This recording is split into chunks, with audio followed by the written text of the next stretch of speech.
Hello, John S. Rhodes here of the Rhodes Brothers, and we've got something very exciting happening right now in the world of cybersecurity. Of course, I'm talking about Crowdstrike. Now, you might have never heard of this company. Here is what happened. So, on July 19th, 2024, of course, as part of ongoing operations, Crowdstrike released a new update to Windows systems. Maybe you use Windows, maybe you don't. In any event, the updates were part of some ongoing protection mechanisms and updates, typical upgrades and updates to these kinds of systems. Well, the configuration, that update, it triggered a logic error, resulting in a system crash and BSOD, blue screen of death, which I have experienced in the past. If you have a Windows machine, perhaps you have experienced that recently, or maybe you experienced it sometime in the past. But in any event, CrowdStrike put out this release. It was nothing all that special, as far as I know, or I can ascertain from what I've seen. But it blew up system after system after system, caused crash after crash. Now, here's the thing that's interesting. One of the very first things that they made sure everyone knew is that that issue was not the result of a cyber attack.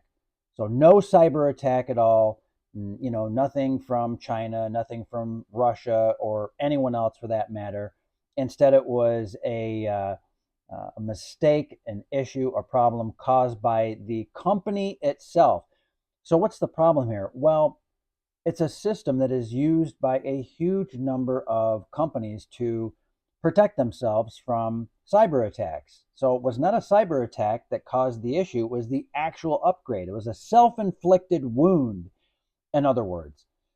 Well, there are many lessons here. We could, for example, take a look at the actual impact. We're talking about airline passengers being stranded at airports, thousands of flights being canceled, hospitals closing their doors to patients, shoppers encountering self checkout terminals showing that blue screen of death when Windows fails, of course, and even the organizers of the upcoming Paris Olympics suffered as a result of this. And you can keep looking and pulling the strings and digging beneath the layers one after another, and you'll see that this has had a profound impact.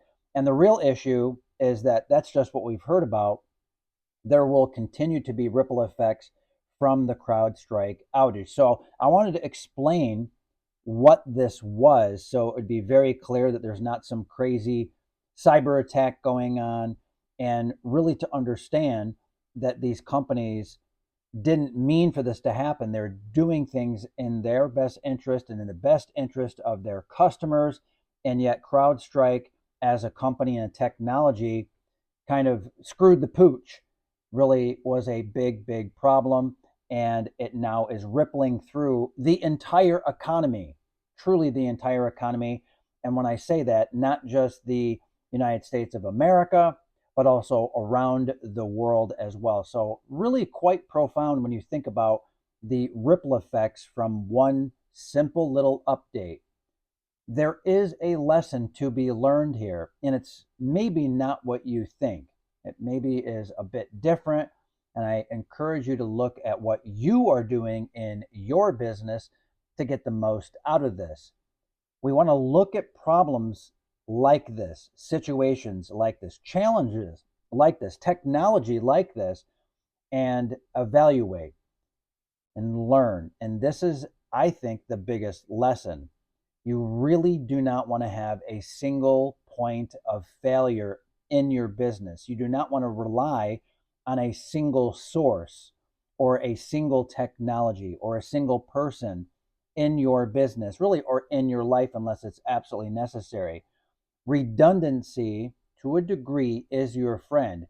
If you cannot have redundancy or the same thing done multiple times, multiple ways, if you don't have that safety net available to you, then by all means, you need to be constantly evaluating and reevaluating those single points of failure, whatever they might be. You need to identify them and then constantly, relentlessly, religiously, dogmatically test them over and over.